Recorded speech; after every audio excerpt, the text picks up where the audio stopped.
Third, let's give him a big hand.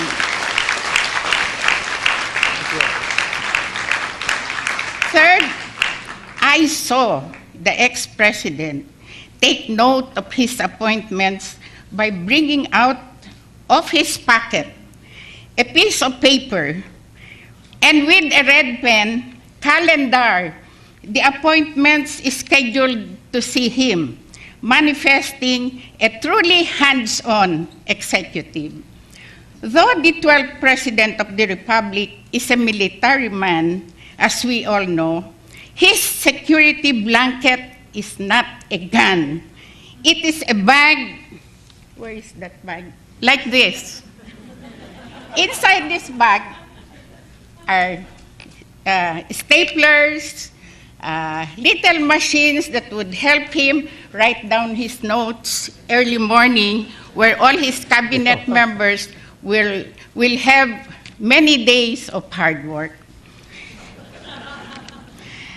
It just shows that our dear president had a personal system which helped him accomplish the great job of running his country and his people. As I talked to some people around him, and most of them are here, they seem to indicate that his work ethics rely on an incredibly tight schedule, which begins at 5 or 6 a.m. in the morning, seemingly ending at 8:30 p.m., pero hindi pa yun, far beyond 8:30 p.m., a grueling schedule indeed for any human being, but definitely most exemplary for a public servant. The late Pope John Paul II posits in his book of sayings entitled "In My Own Words," says, and I quote, "Peace is not a utopia, nor an inaccessible ideal, nor an unrealizable dream. Peace is possible, and because it is possible, peace is our duty, our supreme responsibility." Friends, let's welcome a president, an alumnus, a citizen par excellence.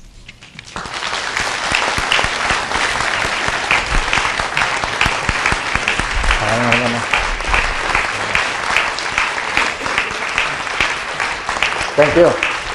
Kayo na ko po yan.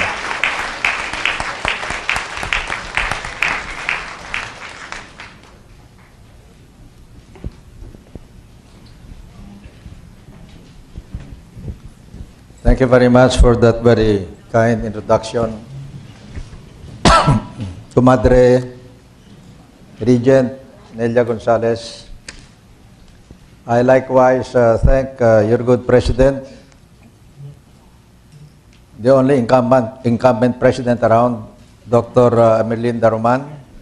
Let's give her a big hand.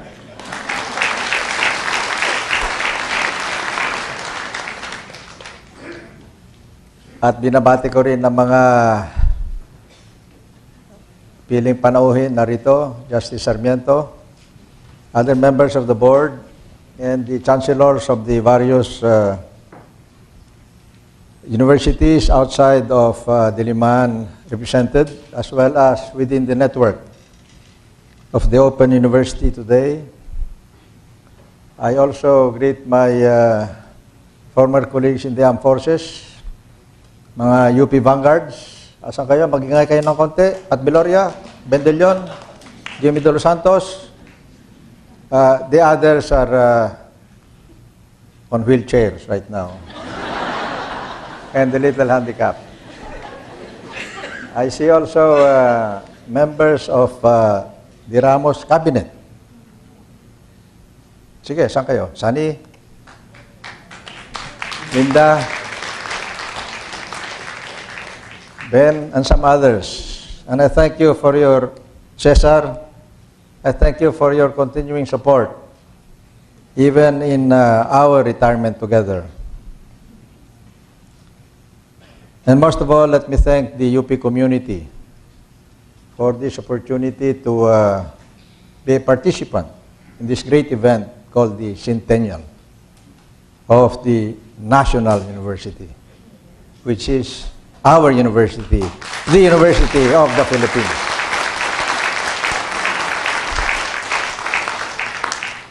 I'm glad Nelia mentioned that I am a UP alumnus. But maybe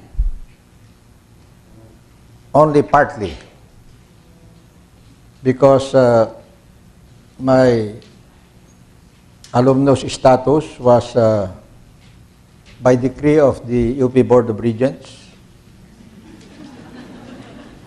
And my university was the Open University in Padre Faura called the UP High School. And apart from that,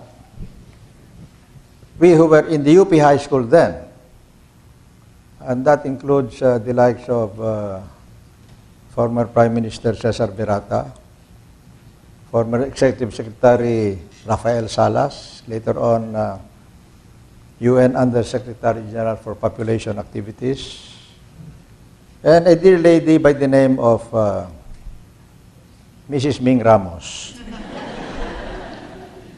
We were all there, but our UP stint was cut short by World War II, unfortunately.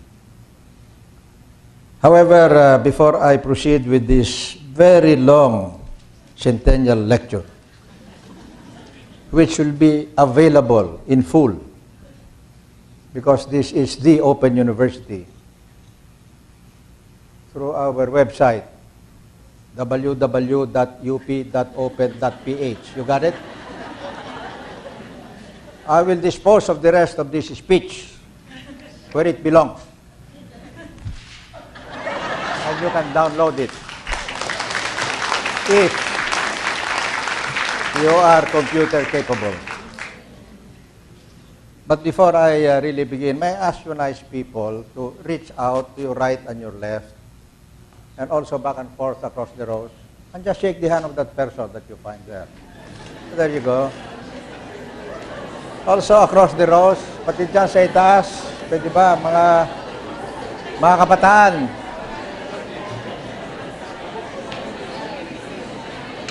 And also out there in Mindanao, in Los Baños, in Tacloban, in Cebu, in Iloilo.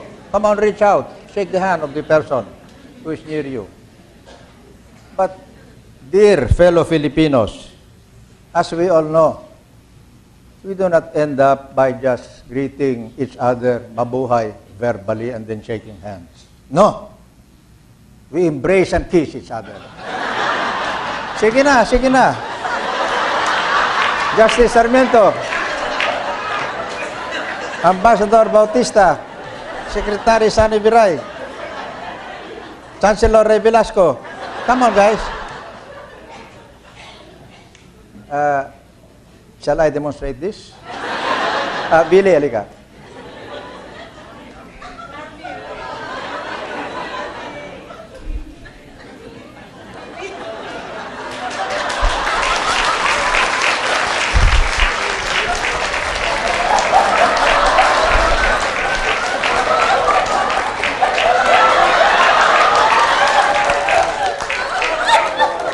Kung sakali nakalimutan na natin yung napakagandang kustumbre ng mga Pinoy, di ba?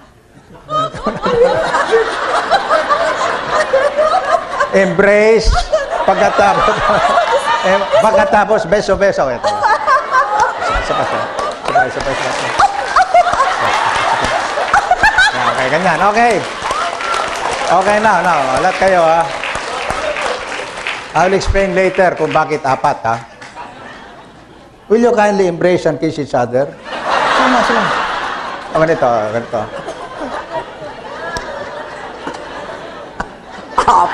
Apat. Okay.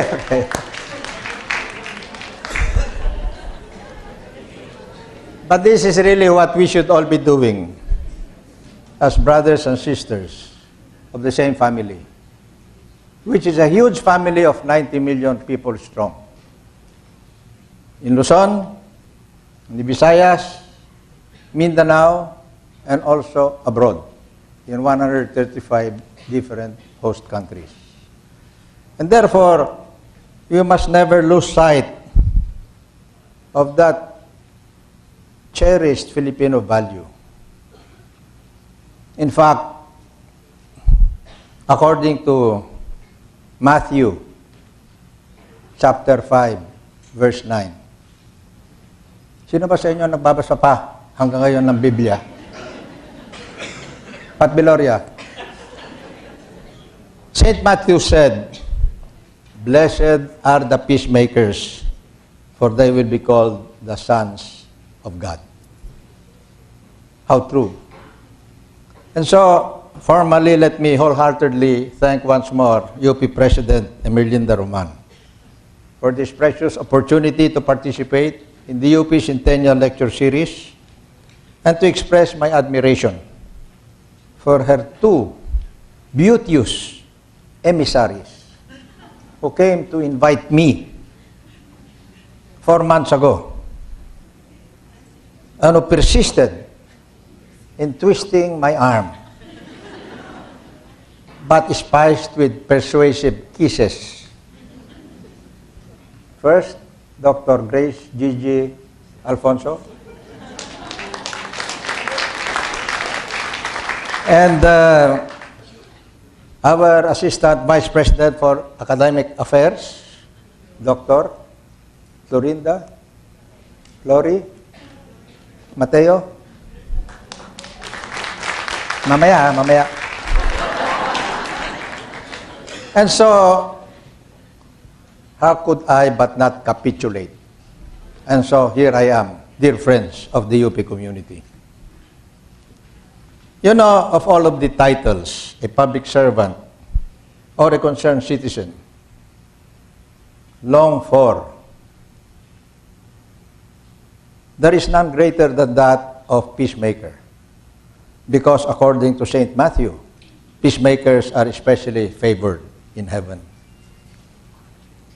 In February 1986, the Philippines regained its freedom and democratic culture by a peaceful people power revolution that overthrew a dictatorship whose authoritarian ways had triggered secessionist movements, communist insurgencies, military mutinies, and extreme poverty.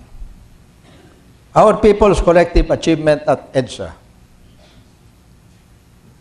infused a new spirit to our efforts to achieve an honorable peace and reconciliation with the secessionists and other rebellious groups. Yet, even as we gather here today to celebrate the centennial of our beloved UP, to reaffirm our commitment to quality education for younger Filipinos, soldiers, policemen, rebels, and even innocent civilians are fighting out there in Mindanao and dying and being relocated. And so, as we see, long after World War II, long after our first People Power Revolution at EDSA in February 1986,